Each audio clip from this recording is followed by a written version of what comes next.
what kind of solutions can we come up against to, how can we shut this business down?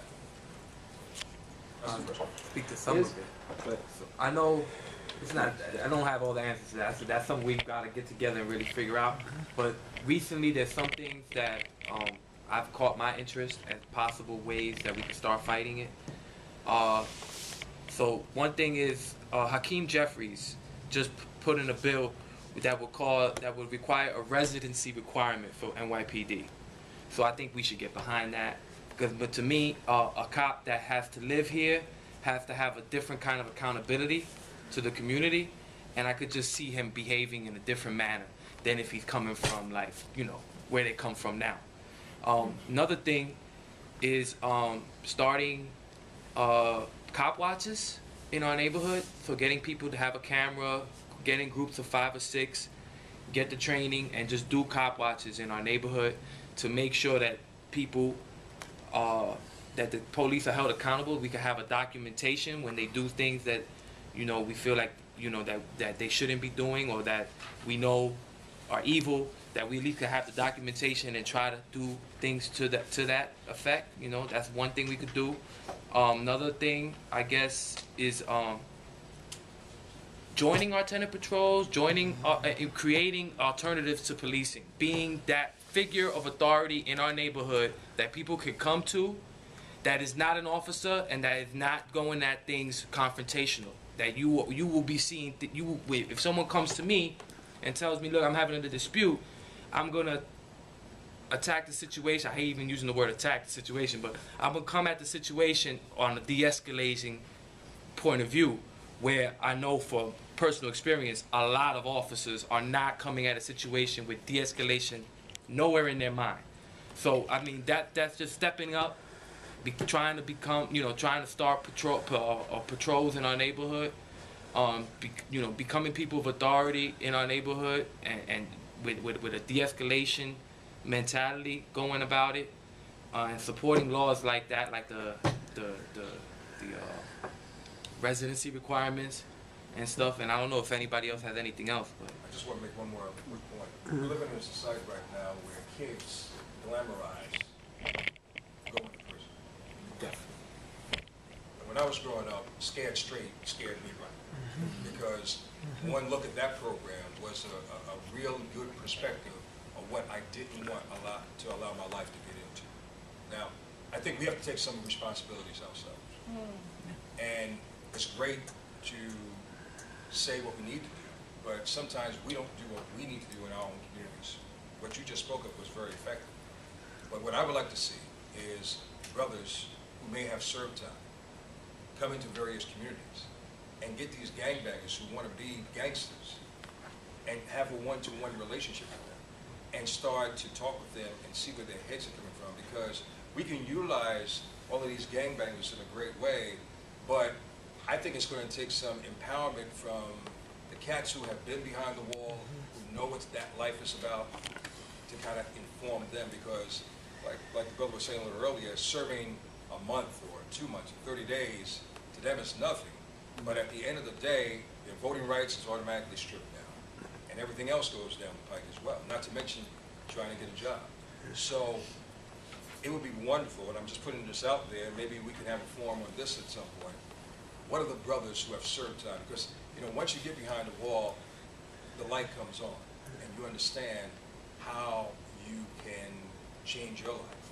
What about changing the lives of those so it can prevent them from getting behind the wall, and hopefully, as another small idea, in shutting down the system that we have, because they're building more prisons than they're building schools. And the bad part about it, we're allowing them to put, sometimes, I mean, I understand that, you know, policing and brutality go hand in hand in our communities, but sometimes we're not helping them. We're not helping ourselves. We're helping them do their jobs. Yeah. Just want to add, a forum like tonight, replicating this in every neighborhood would help. This issue has been too marginalized. You raise this issue and you become the crazy person in the room, because people have become to accept this. This is the norm. You know, you do bad things, you go to jail. That's the way it is. And nobody's looking at the broad picture of what you just talked about. That young person that sees, okay, McDonald's, because my education ain't afforded me much more than that, or drug dealing. Hey, my role model in the neighborhood is Bubba over there, who's been to jail. He's cool to me. Because a lot of us aren't going back into the neighborhood. There's this divide in the neighborhood.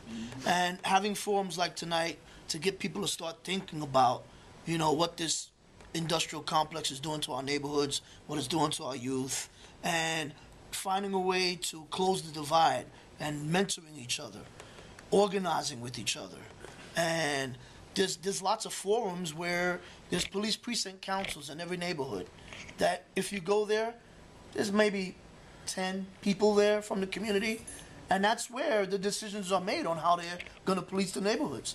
And a lot of times, those 10 people are the people who are most afraid and saying, bring more police. We need to have a discussion about policing ourselves, creating the criteria of how our neighborhoods are going to be policed, and also having a real discussion with the kids that are out there in the streets. Yeah. Okay. Go ahead. Question in reference to that? No, I was going to speak on that. So, okay. what's your idea? No, go ahead. I think one of the things that we've forgotten that for some of us in here that's past 50 and we look over and we see the teenagers of today, we have to go back and we have to think about when we were a child. You have adults now that's in their 50s doing the same thing as the young ones across the street are doing. We have the parents doing the same thing with their children. So we got to go back and we got to regroup and we got to think about how we're going to say things to them. I see how some of the adults talk to the kids, and I'm like, God, how do you expect them to do better? You cannot, it's like saying to the folks, okay, voter suppression. Well, we're doing that to the kids. We're not allowing them to speak. We're not allowing them to have a real voice or a conversation. The parents are exhausted when they get home. They can't hear. So why can't we talk about grooming them from daycare centers to after-school programs, giving them a warm belly to go home and get into bed and lie down to? When the parents come home and they give them a sandwich.